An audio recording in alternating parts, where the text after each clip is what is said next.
Oh my god, my opponent has played the French defence against me. What do I do? It's so solid, really difficult to break down.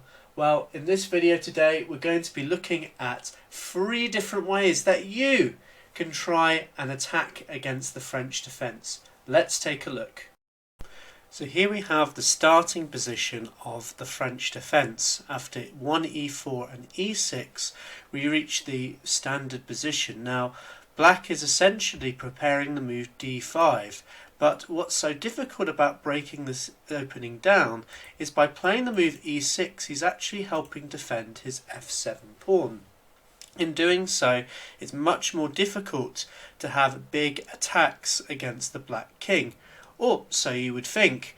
As you're going to see, there's a few different ways that we can gambit and attack against black's seemingly solid position. So we first should start with the move d4, d5, and some of the most aggressive lines against the French defence occur in the advanced variation with e5. Now this move is good in the sense that it gains a bit of space on black's position and it takes a clear stake in the centre. We've got 2 central pawns guarding 2 of these central squares. Now here black pretty much is forced to play the move c5. Every other move is just going to lead to white getting a good edge, and he needs to attack against this centre, and c5 is the best way to do this. Here I've got my first tricky line against the French defence, the move queen to g4. This is known as the Nimzowitsch Attack. Now this move might confuse you a little bit, but the idea is quite similar to that in the Milner variation, a very popular line in the French defence, where the white queen is already attacking the g7 pawn. This means if, let's say, this bishop were to move, we can take this and potentially win a rook on next move. Now, our opposition isn't going to hopefully give us a free win that quickly, but essentially here we are going to develop in a very standard way towards the king side. So we're going to develop our knight onto f3, bishop to d3, and castle immediately. This gets our king safe, and we've already got quite a few pieces pointing towards black's king side. So black will normally develop in a usual fashion with the move knight to c6, developing towards the centre and putting more pressure on the d4 pawn. Here we now defend it with our bishop. C takes and d4 is normally played here, and instead of just recapturing straight away, we just put our bishop onto d3, okay? And in this position, we've got our pieces now developed ready to castle on the next move. Now there's a number of different ways that black can play in this position, but it's quite an uncomfortable position already for black. He's going to find it hard to get his dark square bishop out and get his king castled with all this pressure already building on the king side. So one idea that's been tried here is the move knight to e7. This just has a simple plan of going to g6, putting pressure on what looks to be a weak pawn on e5. Here white should just continue by castling, getting on with his development. Here knight to g6 can be played, and it looks as though black has solved a lot of his issues. He's now got a knight in front of this pawn. He'll be looking to maybe develop his bishop and castle very soon. Well, here we can't lose our pawn on e5. If we lose this pawn, our attack is pretty much over and black gets an overwhelming centre. So we've got to play the move queen to g3. This just momentarily defends this pawn. Now black can play a number of different things, but one move that would be quite tempting for black is to put more pressure on the centre with the move queen to c7. Now he's got 3 attackers and we've only got 2 defenders on this pawn. Well, we've got to keep defending. Rook to e1, keeping hold of this e5 pawn. It's really important in this position.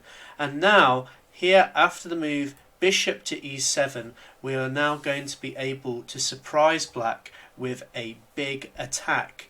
Because this queen has come on to c7, it's no longer helping defend this h4 square. So in this position we can now play the move h4.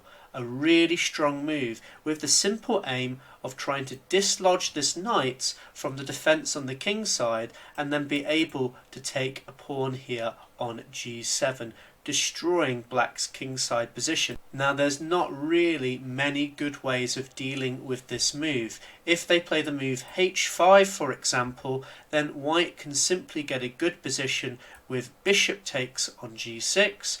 After pawn takes, the queen can take back with a check, and you'll see here that black's kingside has completely fallen apart now. We've got a very nice position with all of our pieces attacking black's kingside.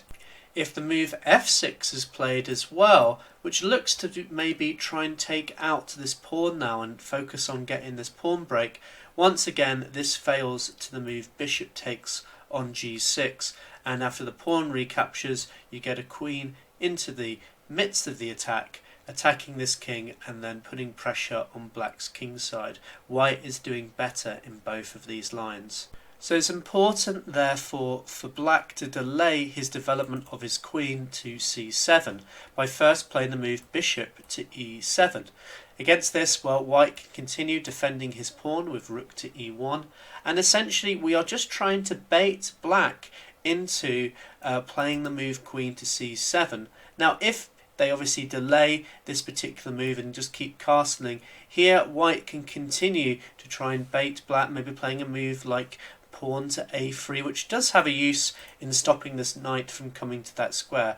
But as soon as queen to c7 can be played, this is where we can get in the move h4. Notice it's no longer helping defend this particular position, and we're going to get a nice crushing kingside attack against black. Our second option again occurs in the advanced variation with the move e5. After the move c5, here instead of playing the queen to g4, we're going to develop more calmly with the move c3, helping defend our pawn. Now there's quite a few little standard ways that black can react to this particular move, such as knight to c6 here, and against this we are just going to keep developing towards here, defending our pawn on d4. If queen to b6 is played, putting more pressure, here we can play the move bishop to d3, and this has a little trap attached to it. Now black pretty much is forced to play the move bishop to d7. If he doesn't, potentially he can fall into this trap. If, let's say, black captures this pawn, then after the recapture black may think, oh, there's a free pawn here, but it's absolutely fine, as after this pawn is captured by the knight. This is a very common trap, you've probably seen this before. If the queen were to take this knight, you can win the queen with this nice discovered check. So bishop to d7 is played to prevent this discovered check from the bishop from happening, as the bishop is there to block that particular threat. Now here we've got a couple of interesting trap lines here that black can still go into. The first one we're going to have a look at, well, both of them in fact occur after the move castling now. So it looks as though black is able to take this pawn in the centre with c takes on d4, but in actual fact white is going to get quite a lot of pressure despite being down a pawn here. So after c takes on d4 and knight takes on d4, the first line we're going to have a look at is the move knight b to d2. This doesn't look particularly good for white, as it looks as though he's just simply allowing black to exchange out more material and be happy with his pawn advantage. Well, black can take here on f3, and here knight takes on f3. Knight comes to e7, and against this we can now surprise black with starting an attack on the king side. Notice our bishop and our knight are well placed to start doing some attacks along black's king side. So here knight to g5 can be played here, and it's quite tricky for black to be able to react to this particular threat. One trap that I've had quite a lot over the years is what happens after the move h6, which looks to parry this knight and push it back to where it came from. Well, here white does not need to move this knight whatsoever. He could play the move queen to h5, threatening this nasty check here on f7.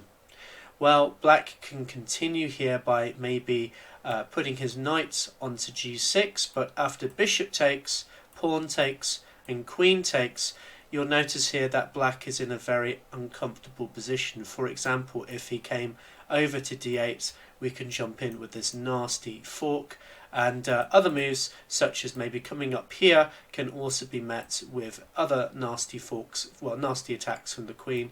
Let's say the king comes over here, and you've already got quite a good position here as white. So after the move, bit of a queen to h5, actually black's best option is to play the move g6. It might not be too tempting for a lot of black players, moving these two pawns that potentially will guard his king later in the position. Knight to g6 is another move that's been tried here, just aiming to attack this pawn on e5. But against this now we can play the move bishop takes on g6, h takes on g6, and we can immediately put a lot of pressure on black with the move queen to f3, just hitting this pawn and threatening a nasty check against the black king. Well, there's not many good options here. If castles long is played, then we can throw in this knight fork with knight takes on f7. If f6 or f5 are played in this position, so for example f6, either of these can also be met with the move e takes on f6 here, which gives a pleasant game for black. After the capture, you can take back and you've got a very intimidating position against black's king. Now, I've not covered all the lines in this particular line, but you can at least see that white can get some early pressure early on despite being down a pawn against black's position. The next line that we're going to focus on has this similar continuation, just to show you from the start again here after the move queen to b6, we'll say queen to b6, and now bishop to d3, bishop to d7, castles, and then after this pawn exchange and this win of the pawn, or what black thinks is the win of the pawn, here we can play the move knight takes on d4. After queen takes on d4, you now have a very fun line known as the Milner-Barry Gambit with knight to c3. Already black is going to come under some very early pressure against white's position. Now, the best move here from black is to play the innocent looking a6, which has an idea of preventing this potential knight move to b5, which gives white a very nice attack in the position. So if you're ever faced with this on the black side, just remember here to play the move a6 and then get your queen out of danger very quickly, and just be happy that you're up a pawn. However, what you definitely shouldn't do in this position is take this second pawn on e5. Now, it turns out with engine analysis that this is actually doable, this line. It still gives maybe a slight edge to black, but it is a particularly dangerous line that white would be very happy to go into. Here they can play the move rook to e1, now hitting this queen. And the queen's best move in this position is to come all the way back to b8, getting out of danger. But as you can see, it's not the most pretty looking move, as it hems in this rook here on a8. But there's not many other useful moves here for black. If they come to maybe f6 or come to c7, these can both be met with the very powerful knight takes on d5, hitting the queen and potentially also going for this knight fork over here. Notice this pawn can never recapture back because of this pin created by this rook. If instead queen to c7 again, you've got this nasty move that's going to break down black's position and give white a good position here. So instead, most players here have played the move queen to d6, which looks to hold on to everything. But here white has another nice move, the move knight to b5. Now, the first thing I should note here is not only is it attacking this queen, but if you were to take with the bishop here at this point, you now have bishop takes, and this gives a pleasant position for white. Even though he's down 2 pawns materially, after the king moves to d8, let's say, you're going to get a very nice position with the move queen to h5, which is now putting pressure on this f7 pawn, and it's going to be very difficult for black to get himself into a safe position.